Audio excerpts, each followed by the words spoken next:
أما والذي حج المحبون بيته ولبوا له عند المهل وأحرموا، وقد كشفوا تلك الرؤوس تواضعا لعزة من تعنو الوجوه وتسلم. يهلون بالبيداء لبيك ربنا، لك الملك والحمد الذي أنت تعلم. دعاهم فلبوه رضا ومحبة، فلما دعوه كان أقرب منهم. تراهم على الأنضاء شعثا رؤوسهم، وغبرا وهم فيها أسر وأنعموا.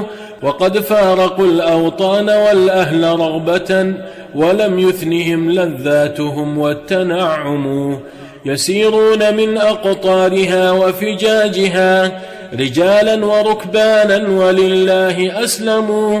ولما رأت أبصارهم بيته الذي قلوب الورى شوقا إليه تضرموا، كأنهم لم ينصبوا قط قبله، لأن شقاهم قد ترحل عنهم.